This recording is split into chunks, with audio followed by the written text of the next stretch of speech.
ஒரு மகிழ்ச்சியான செய்தி. இதயம் நல்லெண்ணெயின் விலை லிட்டருக்கு ரூபாய் 105 குறைஞ்சிருக்கு.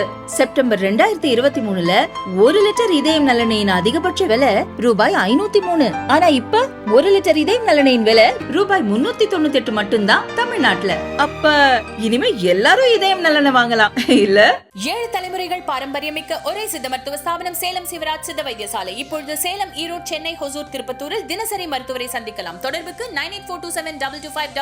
இன்றைய அரசியல் களம் நிகழ்ச்சியில் நம்மோடு இணைந்திருப்பது மூத்த பத்திரிகையாளர் திரு ரங்கராஜ் பாண்டியர் சார். வணக்கம். பாஜகவோட கூட்டணி வைப்பது தற்கொலைக்கு சமம், தீக்குளிப்பதற்கு சமம் அப்படின்னு கடந்த காலங்களில் அதிமுக பேசின நிலையில் தற்பொழுது எடப்பாடி பழனிசாமி அவர்கள் திமுக மட்டும் தான் எங்களை ஒரே எதிரி, அவங்களை வீழ்த்ததுக்காக என்ன வேணாலும் செய்யலாம் அப்படின்ற மாதிரி சொல்லியிருக்காரு. கூட்டணி பற்றி பின்னாடி பேசிக்கலாம், இப்போ பேச வேணாம் அப்படின்றார். அவரோட பேச்சோட நோக்கம் மீண்டும் வளர்க்கிறது அதிமுக பாஜக கூட்டணி அப்படின்னு கேள்வி எழுப்புது. அண்ணாமலையும் கிட்டத்தட்ட அதே மாதிரியான கருத்தை தான் பிரதிபலிக்கிறார். எப்படி பார்க்குறீங்க சார்? தேவை தான் அரசியலில் எல்லா விஷயங்களையும் தீர்மானிக்குது.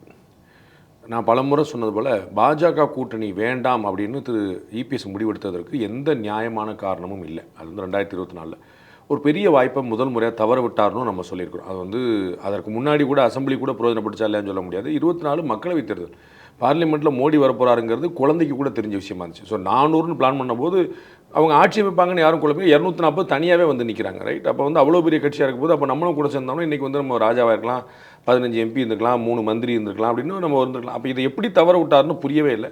அன்றதற்கான காரணம் இன்னைக்கு வரைக்கும் சொல்ல முடியல. ஏதாவது ஒரு காரணம், பாபர் மசூதி இடிச்சிட்டாங்க சார் அப்படின்னாருனா அது என்ன முந்தானத்துக்கா இல்லையா அப்படிங்கிற கேள்வி. குஜராத்தை கலவரம் நடந்துச்சார் அப்படின்னு, அது எப்படி நேற்று சாயந்திரமா அப்படின்னு கேள்வி. அப்போ என்ன அவங்க சொல்லுவாங்க, ஃபாசிச ஆட்சி ஏதாவது ஒன்று சொல்லுவாங்களா அப்படின்னா ஒன்றுமே இல்லாமல் சொல்கிறார். அப்போ காரணமே இல்லாமல் ஒரு கூட்டணி வேண்டான்னு சொல்லும்போது இப்போ கூட்டணிக்கான காரணம் இருக்கிறது. ஏன் சிந்தாமல் சிதறாமல் ஓட்டை வாங்கணும், அது ரொம்ப முக்கியமான பிரச்சனை. இப்போ திமுக ஆட்சியை வீழ்த்தணும் அப்படின்னா 4 வாய்ப்பு வந்துருச்சு. சீமானுக்கு ஓட்டு போடலாம், தாவேக்காவுக்கு ஓட்டு போடலாம், பாஜகவுக்கு ஓட்டு போடலாம், அதிமுகவுக்கு ஓட்டு போடலாம். அப்போ திமுக வேணும்னா ஒரே இடம், திமுக வேண்டாம்னா 4 இடம். அப்போ ஓட்டு பிளவுபடுங்கிறது ரொம்ப குழந்தைக்கு கூட தெரிஞ்ச விஷயம். அப்போ ஓட்டு பிளவுபடாமல் இருக்கணுங்கிறதா எல்லாரோட நோக்கம். அதிமுகவுக்குள்ளேயே திரு எடப்பாடி பழனிசாமிக்கு ஒரு தார்மீகமான அழுத்தம். நீ அழுத்தம்னே ஒரு ப்ரெஷராக கட்சி உடையதா அந்த மாதிரி இல்லை. ஏன்னா நம்ம கூட்டணி போயிடலாம்னா, ஏன்னா அவன் சேர்த்து வச்சுக்கணும் நல்லது. ஏன்னா அவங்களுக்கு சென்ட்ரல் கவர்மெண்ட்டோடுங்கிற கணக்கு அடுத்த 4 வருஷத்துக்கு அவங்க தான் இருக்க போகிறாங்க. சென்ட்ரல் கவர்மெண்ட் ஸ்டேட் கவர்மெண்ட்டுக்கு எதிராக ஒரு கவுண்டர் வைக்கலாம், நமக்கு சப்போர்ட்டுக்கு ஒரு ஆள் இருக்கும் அப்படின்னு. ஏன்னா நமக்கு மேலே ஒரு பெரிய கட்சின்னு பார்க்குறோம்ல. அப்போ அவங்க எல்லாம் சொல்லிகிட்டே வர்றாங்க. அப்போ கீழே எல்லாருடைய ஓட்டம் அதுவாக தான் இருக்குங்கிறது அவருக்கு தெரியுது. ஆனால் அவருக்கு அந்த நான் முடிவெடுத்ததை பின்வாங்கிறதுக்கான அந்த எண்ணம் இல்லை. அதனால் அவர் கொஞ்சம் டைம் பை பண்ணுவேன். நம்ம பல முறை சொன்ன மாதிரி இப்போ அவசரமும் இல்லை. ஏன்னா நம்ம அரசியல் சொல்லுவாங்க 6 நாளே பெரிய தூரம், அது 6 மாதம் இல்லை, 1 வருஷம் இருக்குது. இப்போ அப்போ இந்த நேரத்தில் நம்ம ஒன்று பதட்டப்பட்டு செய்ய வேண்டாம். அவங்க கட்சியை வளர்க்க பார்ப்பான். விஜயுடைய தாவேக்கம் அதான் முயற்சி பண்ணுது, பாஜகவும் அதான் முயற்சி பண்ணுது, சீமானந்த முயற்சியில் இறங்கிட்டு இருக்காரு, ஏடிஎம்கே அதான் பண்ணும். அப்போ நம்ம 6 மாதம் கழித்து பார்ப்போன்றார். இப்போ கூட்டணி அமையுமாங்கிறதுக்கு அமையாது, தற்கொலைக்கு சமம் அப்படிலாம் சொல்லாமல் அப்படி தப்பிச்சு போனதுக்கான காரணம் சொல்ல முடியாது. ஏன்னா சொந்த கட்சியில் சொல்கிறாங்க, வெளியில் பேசுகிறவங்க எல்லாரும் சொல்கிறாங்க, எல்லாரும் இது நடக்கும்னு நினைக்கிறாங்க. அப்படின்னா தான் திமுக வீழ்த்தும்னு நினைக்கிறாங்க. திமுக மேலே ஒரு ஆன்டி இன்கம்பன்சி இருக்குது. ஸோ ஒரு அதிருப்தியால் இருக்குது. அது மெட்டீரியலைஸ் ஆகணும்னா யாருக்கு அப்படிங்கிற கேள்வி இருக்குது. அப்போ அதுக்கு பதில் தரணும், இதான் வழி அப்படிங்கிறது தான் அவருடைய பாயிண்ட். அதை அவர் புரிஞ்சுக்கிட்டார். நம்ம யோசிச்சு பார்த்தீங்கன்னா அவர் இந்த பக்கம் பேட்டி கொடுக்க அதே வார்த்தைகளை திரு அண்ணாமலை பயன்படுத்துகிறார். அரசியலில் யாருமே எதிரி கிடையாது, எங்களுக்கு ஒரே எதிரி திமுக தான். இந்த வார்த்தையை அண்ணாமலையும் பயன்படுத்துகிறாரு, இபிஎஸும் பயன்படுத்துகிறார்.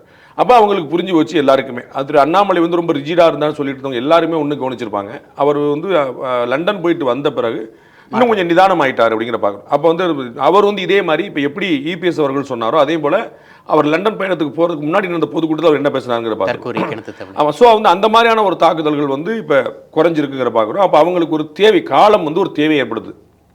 திரும்ப திமுக ஆட்சி வரணும்னா நல்லா மல்லு கட்டிக்கங்க, இல்லை உங்கள் ஆட்சி வரணும் திமுக ஆட்சி போகணும்னா நீங்கள் யோசிச்சுக்கங்கிறது தான்.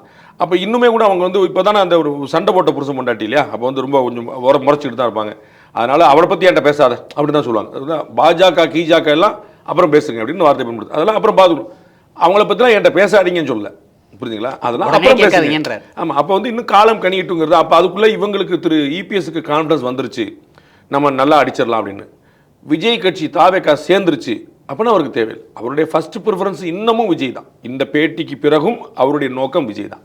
விஜய் வரமாட்டார் போல தெரியுதே, பிரசாந்த் கிஷோர்லாம் உள்ளே கொண்டு வந்திருக்கிறாங்களே, அப்போ அவர் தனிமையில் தனி ஒரு கூட்டணிக்கு ட்ரை பண்ணுவாங்க போல தெரியுதுன்னு ஒரு யோசனை வந்த பிறகு அப்போ நம்ம எல்லா கதவையும் மூடிடக்கூடாது. இப்போ ராஜ்யசபா சீட்டு மூலமாக தேமுதிக கதவை மூடிவிட்டார். சரிங்களா? தேமுதிக எதுக்கு வர போகிறாங்க, ராஜ்யசபா சீட் கொடுக்குறேன்னு சொல்லிட்டு சொல்லும்போது அவங்களுக்கு ஒரு வருத்தம் வருது. நம்ம வந்து இப்போ பண்ணிட்டாங்க, ஒரு முதுகில் குத்திட்டாங்கன்னு. அப்போ அவங்க வந்து இவங்களோட தொடர்ந்து நம்ம பாஜக கூட போகலாம், நமக்கு இன்னைக்கு இல்லை நாளைக்காவது பிரயோஜனப்படும்னு நினைப்பாங்க. அப்போ வந்து பாமக மட்டும்தான் வந்தால் வரும், தேமுதிகவும் கிடையாது, பாஜகவும் கிடையாது, விஜயும் வரமாட்டார்னா பிரிச்சுக்கிறார். அப்போ விஜய் தான் இவருடைய ப்ரிஃபரன்ஸாக இருக்குது. விஜய் வராட்டா என்ன செய்யுங்கிறக்கா இப்போ வந்து பாஜக கதவை மூடி விட வேண்டாம் அப்படிங்கிற இடத்துல இருக்கார். அதே இடத்துல தான் அண்ணாமலை இருக்கார். பிரசாந்த் கிஷோர் தன்னோட சமீபத்திய பேட்டியில் வந்து தாவேக்கா தனித்து தான் போட்டியிடும் அப்படின்ற கருத்தை எதிர்த்திருந்தார். ஸோ அதன் காரணமாக தான் எடப்பாடி இந்த மாதிரியான ஒரு சமிக்கைகளை வெளிப்படுத்துறாரு. நம்ம அது ரொம்ப முன்னாடி சொல்லிட்டோம். பிரசாந்த் கிஷோர் இப்போ சொன்னதை பற்றி நீங்கள் ஏன் குழப்பறீங்க? நம்ம வந்து தாவேக்கா ஆரம்பித்த நாளே சொல்லிட்டோம், அவங்க தனித்து தான் போட்டிடுவாங்க. 2031 தான் அவருடைய களம். அதற்கான ஒரு பயிற்சியாக 2026 வைக்கிறாரு. ஒரு டிஸ்ரப்டராக இருக்க விரும்புகிறாரு. அது என்னதுன்னு பார்த்துருவோமேன்னு ட்ரை பண்ணுறாரு. அதற்காக தான் இவ்வளோ மெனக்கிறாரு. இப்போ ஒரு கட்சியில் 3 ஸ்ட்ராட்டஜிஸ்டுக்கான தேவை என்ன இருக்குது?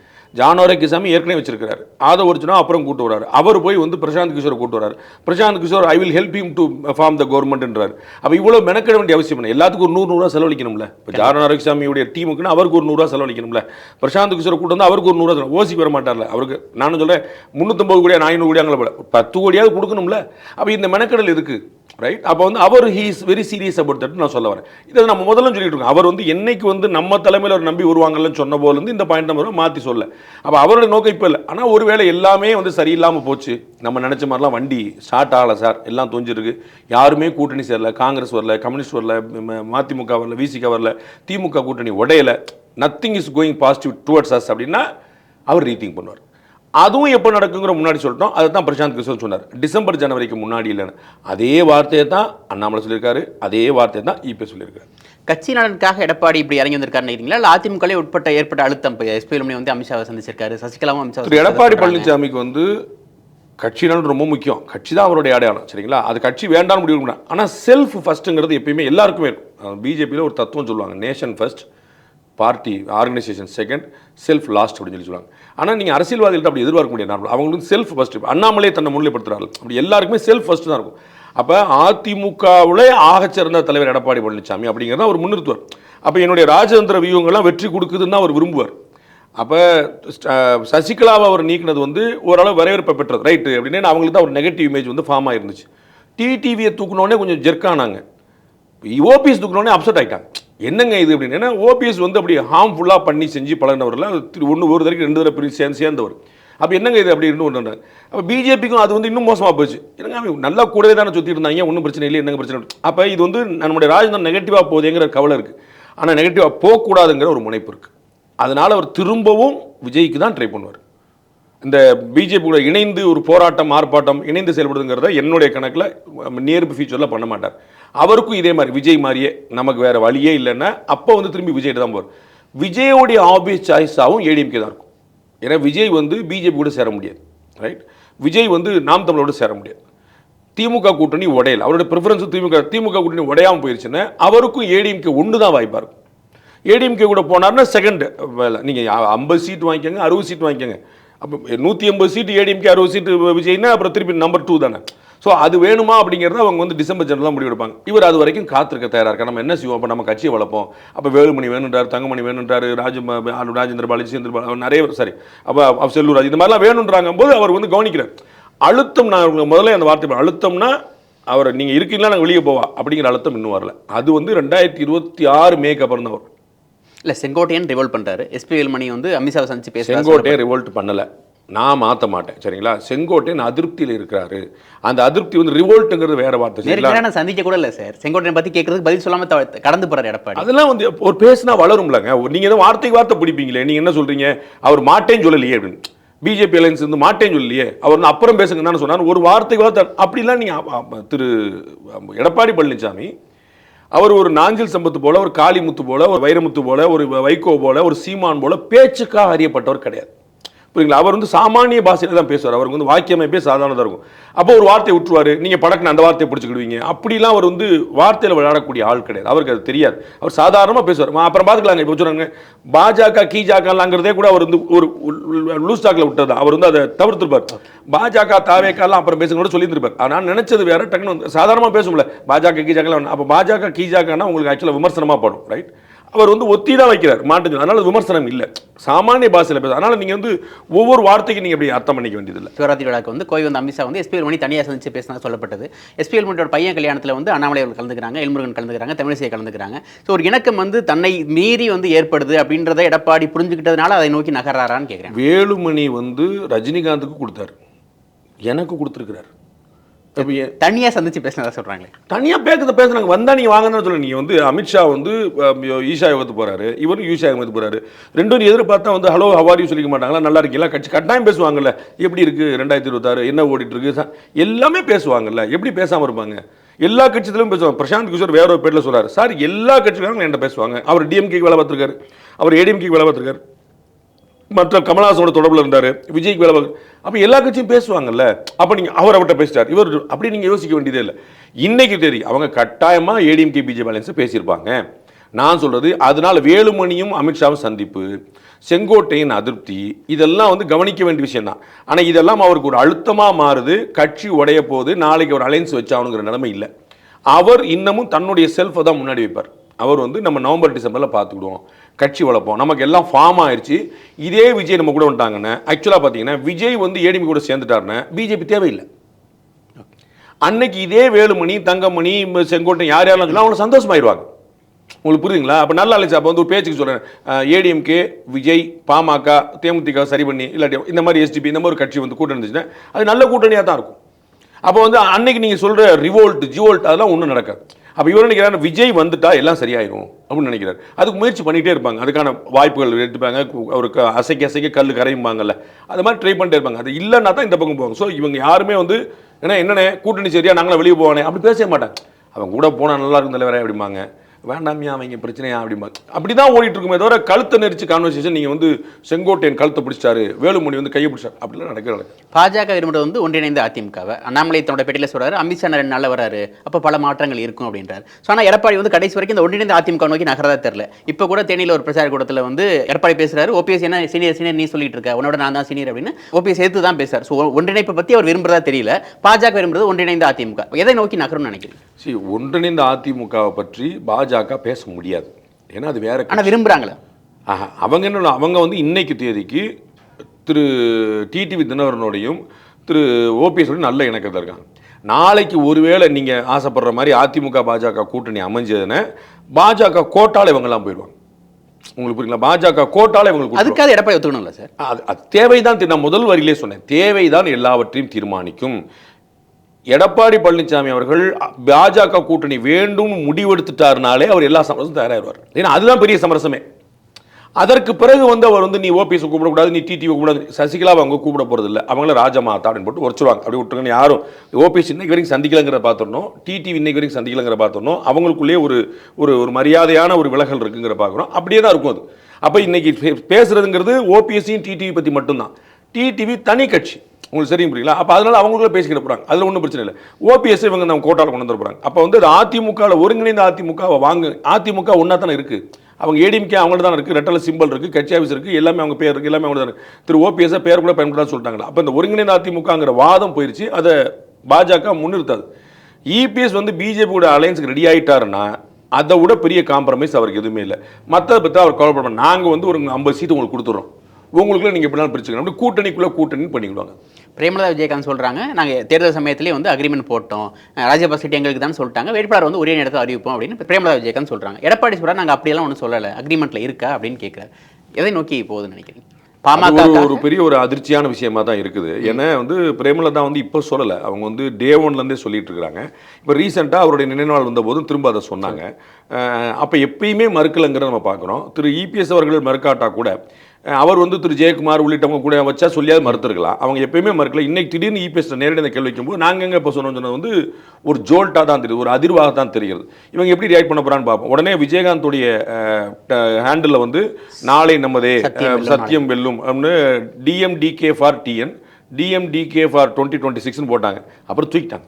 சரிங்களா? அப்போ எப்படி ரியாக்ட் பண்ணுவோங்கிற பார்த்துருப்பாங்க. ஏன்னா இவங்கள்ட்ட ரிட்டர்னில் ஏதாவது இருக்குதாங்கிற பார்க்கணும். 2009 திமுக காங்கிரஸ் கூட்டணி அமைஞ்ச போது ராகுல் ஃபார்முலான்னு ஒன்று வச்சுட்டாங்க கவர்மெண்ட் திரும்ப வந்தபோது. அப்போ எந்தெந்த துறையெல்லாம் கொடுப்போம் கொடுக்க மாட்டோன்னு ஒரு சர்ச்சை வந்து இவர்களுக்கு எழுதி கொடுத்த துறையை கொடுக்க மாட்டேன்னு சொல்லிச்சு காங்கிரஸ். இன்னைக்கு இணக்கமாக காங்கிரஸும் திமுகவும் அண்ணன் தம்பியாக உட்காந்துருக்காங்களே, கலைஞர்கிட்ட கமல்நாத் வந்து எழுதி கொடுத்தார்.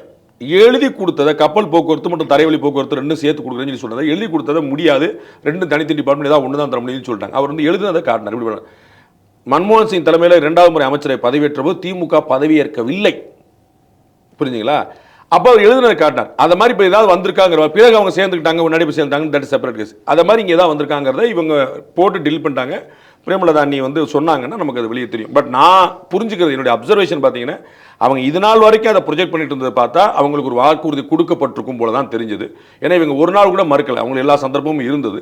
பட் மறுக்கலங்கிறனால சொல்ல முடியாது. அவங்க ஏதாவது ரிட்டர்னில் காட்டுறாங்களா, ஓரலாக சொன்னாங்களா, என்னைக்கு எப்போ நடந்துச்சுங்கிறது அவங்க சொல்லுவாங்க. We can wait for. கடந்த மக்களவைத் தேர்தலில் மெகா கூட்டணி அமைப்பேன் எடப்பாடி சொன்னார். ஆனால் பெரிய கட்சியில் வராத நிலையில் தேமுதிக போனாங்க. ஸோ இப்போ தொடர்ச்சியாக தேமுதிக அவங்க கூடவே பயணிச்சிட்டு இருக்காங்க. 2026க்கும் அவங்க கூட தான் இருக்கும்னு சொல்லி அசூரன்ஸ் கொடுத்துருக்காங்க. இந்த நேரத்தில் வந்து எடப்பாடி சொல்றது ஒரு நம்பிக்கை துரோகமாக பார்க்கப்படாதா?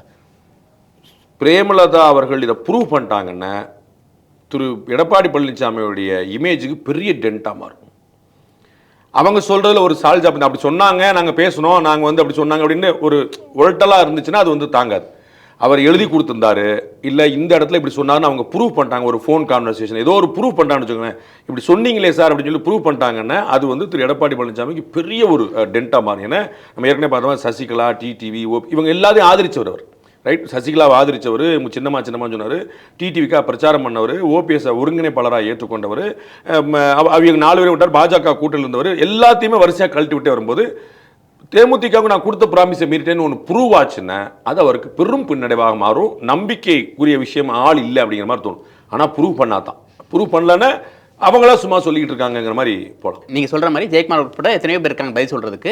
பிரேமலதா அவர்கள் சொல்லிட்டு இருந்தப்போ எத்தனையோ முறை வந்து மறுத்திருக்கலாம். ஆனால் அந்த எல்லா வாய்ப்பையும் தவற விட்டுட்டு இன்னைக்கு வந்து ஜி.கே. மணி அவர்கள் வந்து தன்னோட கல்யாண விஷயத்துக்காக வந்து எடப்பாடி அவர்களை சந்திக்கிறார். அப்போவே அரசியல் பேசப்பட்டதாக சொல்லப்பட்டது. பாமக வந்து அதிமுக நோக்கி வருது, 2026க்காக பிளான் பண்ணுறாங்க. பாமக உள்ளடக்கிறதுக்காக தேமுதிக வெளில தள்ளுறதுக்காக இந்த பிளான் பண்ணுறாரா? அந்த ஒரு பாமக உள்ள கொண்டு வர்றதுக்காக தேமுதிக வெளியேற்ற வேண்டியதில்லை. பாமகவும் தேமுதிக சேர்ந்து இருக்கலாமே, அவங்களுக்கு 2 பேருக்கும் இல்லை, ராஜ்யசபை ரெண்டு தான். இல்லை, அது வந்து தெரியாது நமக்கு வந்து என்ன ப்ராமிஸ் போயிருக்கு, என்ன ப்ராமிஸ் வந்திருக்குன்னு தெரியாது. தேமுதிக கொடுத்த ப்ராமிஸை மீறிட்டாங்கன்னு தெரிஞ்சா பாமகவும் கவலைப்படும்ல. சொன்னதை மாற்றி சொல்கிறாங்க அப்படின்னா உங்களுக்கு புரியுங்களா? அதனால வந்து இதுக்கும் அதுக்கும் சம்மந்தம் நினைக்கிறேன். இல்லை நாளை கொடுத்துக்கலாம், நாளை கழிச்சு கொடுத்துக்கலாம், அது ஒன்றும் பிரச்சனை இல்லை. ஆனால் இது நிரூபிக்கப்படுங்கிற நம்ம மறந்துவிட திரும்ப ஞாபகம் வச்சுக்க வேண்டியது, தேமுதிகவுக்கு ஒரு வாக்குறுதி கொடுக்கப்பட்ட வாக்குறுதி மீறப்பட்டதுன்னு புருவானும். ஓவரலாக சொன்னால் பார்த்தா இப்போ அண்ணி வந்து எந்த கணக்கில் சொன்னாங்கிறது அவங்க தான் சொல்லணும். ஏன்னா அவர் ரொம்ப தெரியல, நாங்கள் என்னைக்கா சொன்னோமா அப்படின்ட்டு. அப்போ எந்த கணக்கில் சொன்னாங்கன்னு புரியல. நம்ம வந்து ஒரு யூகிக்கிறோம், அவ்வளோ அப்படி சொல்லியிருக்க மாட்டாங்க, அவங்க வந்து சொன்னா தான் இந்த மாதிரி சொல்லியிருப்பாங்க, அவர் சொல்லாமல் எப்படி இந்த மாதிரி சொல்லுவோம் நம்ம. ஆனால் உங்களுடைய யூகத்துக்கு அவர் இரையாக முடியாது. அப்போ நவ் இந்த பாலிசான் அன்னிஸ் கோட், இப்போ அவங்க அதை ப்ரூவ் பண்ணணும். அவங்க ப்ரூவ் பண்ணால் தான் நிற்கும். ஆனால் பாமக ஆல்ரெடி வந்து சம்மதிச்சிட்டாங்கன்னு தான் நான் புரிஞ்சுக்கிறேன். அவங்க வந்து ஏடிஎம்கே கூட போகிறதுக்கு தயாராக தான் இருக்கிறாங்க. அவங்களுக்கு ஒன்றும் நெகட்டிவாக இல்லை. அவங்களுக்கு திமுக வீழ்த்தணும், 4-5 எம்பி கிடைக்கணும். வெறும் பாஜகவோட சேர்ந்திருக்க விட சட்டமன்ற தேர்தலை பொறுத்த அளவுக்கு ஏடிஎம்கே கூட சேர்ந்திருக்கிறது அவங்களுக்கு ஒரு ஆதாயமாக தான் இருக்கும். அதனால ஏடிஎம்கே கூட பாமக கூட்டணி போகுதுங்கிறத புரிஞ்சுக்கலாம். அதில் வந்து எங்க எப்படி ஆயிட்டீங்கன்னு சொல்றதுல 2024 அன்னைக்கு ராத்திரி மிட்நைட்டில் தான் அக்ரிமெண்ட் நடந்துச்சு. ஸோ அன்னைக்கு காலைல வரைக்கும் அவங்க ஏடிஎம்கே கூட பேசிட்டு தான் இருந்தாங்க. அப்போ வந்து இவங்க போயிடுவாங்களா அப்படிங்கிற கவலைப்படல, போறதுக்கான வாய்ப்பு இருக்கு. அதற்கும் இதற்கும் நேரடி தொடர்பு இல்லை. பாமகவும் விசிகாவும் தான் நீங்கள் இடத்துல இருக்க முடியாது. பாமகவும் தேமுதிக இருக்கலாம், அது வந்து பிரச்சனை. அதெல்லாம் முன்னாடி முடிஞ்சு வச்சு, இப்போ வந்து அந்த கான்ஃபிளிக்ட் இல்லை. யார் பெரிய ஆதாயம்னா பாமக தான் பெரிய ஆதாயம் அதிமுக. அதனால ராஜ்யசபா சீட்டை பாமக கொடுத்தா தேமுதிக வெள்ளத்தில் பாமகவா தேமுதிக இது ஆதாயம் கேட்டால் நான் தனி விவாதமாக வேற சொல்லுவேன். இப்போ வந்து அவருடைய கணக்கு அப்படிதான். பாமகக்காக தேமுதிக வெள்ளத்தில் தான் உங்களுக்கு தோணலை அப்படி நான் நினைக்கல. திமுக வந்து மக்கள் நீதி மையத்துக்கு ஒரு ப்ராமிஸ் கொடுத்திருந்தாங்க. அந்த ப்ராமிஸ் வந்து ரிட்டர்ன் இல்லைனா கூட அதை கீப் அப் பண்றாங்க. அது வரப்போற ராசிபால கமல் கொடுக்கப்படுறதா சொல்லப்படுது. இல்ல சொல்லப்படுது. அதுவும் சொல்லாமல உதயநிதி சமீபத்தில் போய் கமலை மீட் பண்ணிட்டு வந்தாரு. ஸோ மீட் பண்ணாருன்னா ராஜ்யசபா கொடுக்குறக்கா போனாரா, ஃபார்ம் ஃபில் பண்ணி போனாங்களா? அதெல்லாம் நான் இப்போ பார்த்துட்டீங்கல்ல. இப்போ நேரம் பார்த்த பிறகு நீங்கள் ஒன்றே அப்படி அந்த பக்கம் போகிற அவசியம் இல்லை. கண் கூட ஒரு விஷயத்தை பார்த்த பிறகு நீங்கள் அவருக்கு நடக்கலாம். அவர் வந்து கமல்ஹாசனே சொல்லியிருக்காரு, எப்படி அந்நியார் வந்து கொடியேற்றும் போது சொன்னாங்களோ அதே மாதிரி கமல்ஹாசன் கொடியேற்றும் போது 2025 மக்களவையில் உங்களுடைய குரல் ஒலிக்கும் அப்படின்னு சொல்லிட்டாரு. அதனால அதுவாக தான் இருக்கும், சொல்ல முடியாது. எது நாளைக்கு ஸ்டாலின் வந்து நாங்கள் சொன்ன மாட்டாருன்னு என்ன செய்வீங்க? அரசியலில் வந்து கொடுத்த வாக்குறுதியை காப்பாற்றி சத்திய சந்தன்கள்லாம் அங்கே வேலை கிடையாது. நன்றி சார், உங்களே இது பண்ணி மிக்க நன்றி.